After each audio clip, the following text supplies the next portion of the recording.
Hello, my name is Melvin, and today I'll be doing a presentation on Tesla for the Financial Management in Practice module at SMU. So here is some background about the company. Tesla is a hybrid between a car company and a tech company and markets itself as one dedicated to corporate social responsibility and values, freeing the world of its overdependence on fossil fuels. Even though electricity is still mostly generated by fossil fuels, Tesla's EVs are more efficient in terms of mileage. The cost to fully charge the standard range Model Y comes out to 11.47, which is about 64% less than the cost per mile to drive some of the world's most popular gas-powered cars. So here are some key facts and numbers. Tesla is the world's most valuable automaker in the world as of 2022. In October 2021, they actually hit a $1 trillion market cap. Its founder, Elon Musk, is one of the richest people in the world and is currently the market leader in driverless cars. So in terms of running cost, it's 35% less than the national average cost of power and a third the cost of grid power in states like California, Massachusetts, New York, and New Jersey, where utility electric rates are higher than the national average. It is 65% cheaper to charge your Tesla with home power rather than using grid electricity. And in terms of software, Tesla is currently the only vehicle in the world that has full self-driving technology instead of semi-autonomous driving features like we see in many of the so-called self-driving cars today. And in terms of technology, it is cutting edge. It has a lot of nifty features such as 360-degree cameras, unlocking the vehicle using the Tesla app on your phone or by tapping a key card. So here are some of the acquisitions performed by Tesla. Some of the companies include Rivera Tool LLC, which manufactures special dies, tools, jigs, and fixtures. SolarCity, a maker of solar panels. Deepscale, an automated vehicle perceptual technology manufacturer. Publix, which manufactures highly automated industrial equipment. Maxwell Technologies, an ultra-capacitor and battery company. Groman Engineering, which produces microprocessors, airbag sensors, power steering controllers, Spring Power, a manufacturer of clean cathode material for batteries, and Compass Automation, a company that produces automation machines. So in terms of the current market, Tesla faces very strong competition from companies such as BYD that has a wide fleet of electric vehicles, such as the BYD Han, Ting, Song Yuan, and the E6. In fact, BYD actually overtook Tesla in terms of the number of EVs sold in the first half of 2022. But in terms of Tesla's strengths, Tesla actually focuses more on the North American market as the car requires an extensive charging network in order to keep the car running. Tesla is miles ahead of the competition in terms of software, and China might not necessarily have the right charging station network to support Tesla cars. Also, due to voltage differences, Tesla cars in China may actually take longer than normal to charge. So in terms of some strategic decisions, its acquisitions are determined to be very strategic. It purchased Publix that designs and builds its manufacturing equipment, and they can actually sell these to other factories, good manufacturers, and vehicle manufacturers.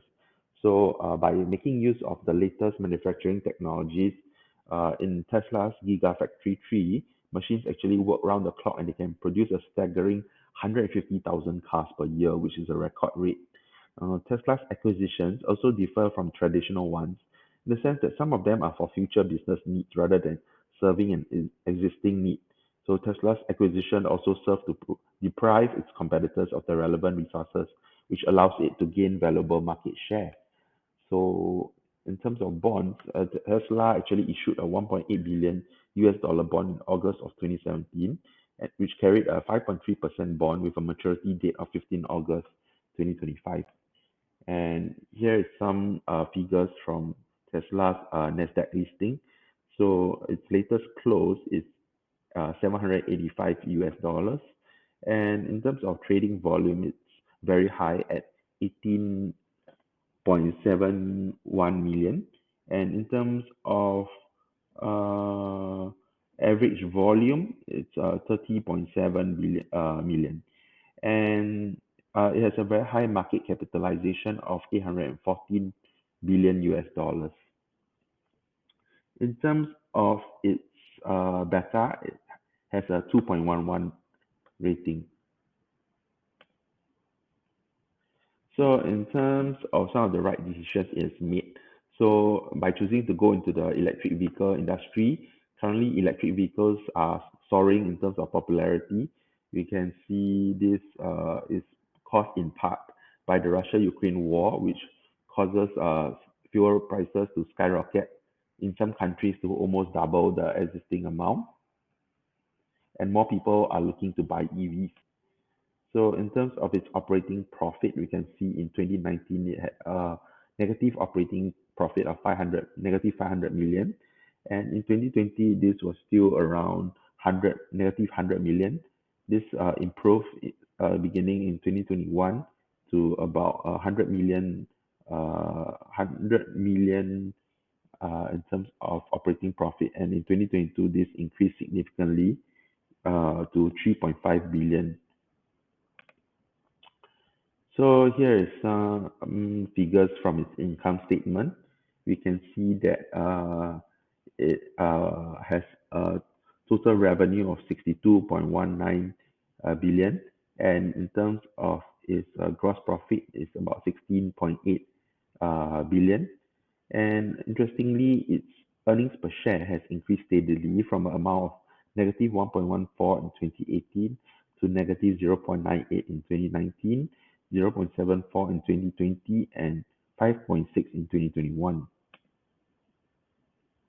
So in terms of stock split, it last performed a stock split of 5-for-1 stock split in August 31, 2020, and currently it's looking to do a stock split again, and it's actually filed a application with the Securities and Exchange Commission of the United States.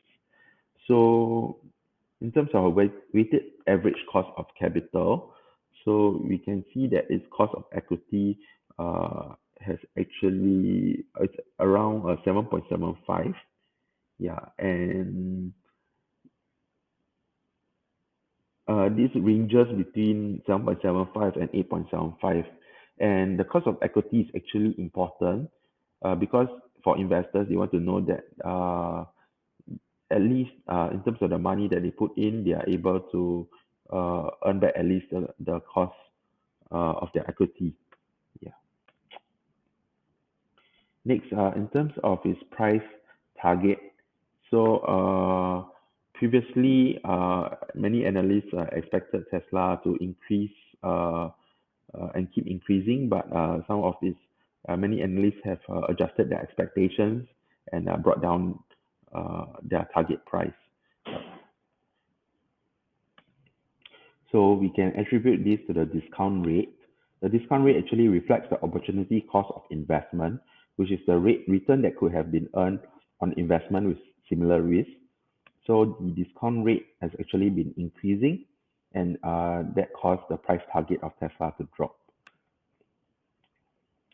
So in more notably, more recently, Elon Musk, which is Tesla's founder, wanted to purchase Twitter for 44 billion, and he later cancelled the deal, claiming the reason to be Twitter's reluctance to provide data on a number of bots on its service. So in the past 3 months, Tesla's share price has dropped almost 22%. And even though Elon Musk intended to buy Twitter in its own personal capacity, it has affected the electric vehicle company as the two are closely related. So in terms of bad decisions, Tesla has also made some mistakes in terms of its electric truck project, which promised to go around 500 miles per charge. And this project eventually fizzled out with the program lead, Jerome Guillen, resigning suddenly. Now, Tesla is also exposed to currency risk with its manufacturing and goods coming from so many different countries. In 2016, a strong Japanese yen actually caused Tesla to suffer high component costs as the batteries, which were made in Japan at the time, were denominated in the battery manufacturer's currency. And however, in 2017, a weaker US dollar was actually beneficial to Tesla as the vehicle that ships overseas collects revenue in foreign currency, and they get more US dollars for the same amount of foreign revenue collected. So in terms of its source of losses, Elon Musk actually described the gigafactories in Berlin and Texas as gigantic money furnaces. And Tesla also faced problems getting regulatory approval for its factory in Berlin. In addition to this, Tesla also faced major supply chain issues, in part because of COVID. Essential parts needed to make Tesla's cars, such as its battery, were stuck in a port in China, and these cars could not be rolled out for sale or completed without these essential parts.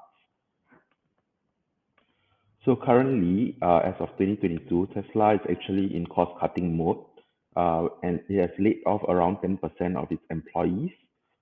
Tesla's founder, Elon Musk, has publicly stated that the past 2 years have been an absolute nightmare of China's supply chain interruptions, one thing after another, and we are not out of it yet. So Tesla's overwhelming concern, he said, is how do we keep the factories operating so that we can pay people and not go bankrupt. Musk also said that he expected Tesla would start production of its uh, new models only in mid-2023. So we can see that even for a large company such as Tesla, which is currently the world's most valuable automaker, they still face a risk of bankruptcy, just like General Motors did when they went bankrupt in 2009. So we can see that financial management is important for all companies, big and small, no matter how much reserves that they might have, because all companies are exposed to various types of risks, and sound financial management is important in order to keep the company going strong and make sure that it's successful. So thank you. I've come to the end of my presentation.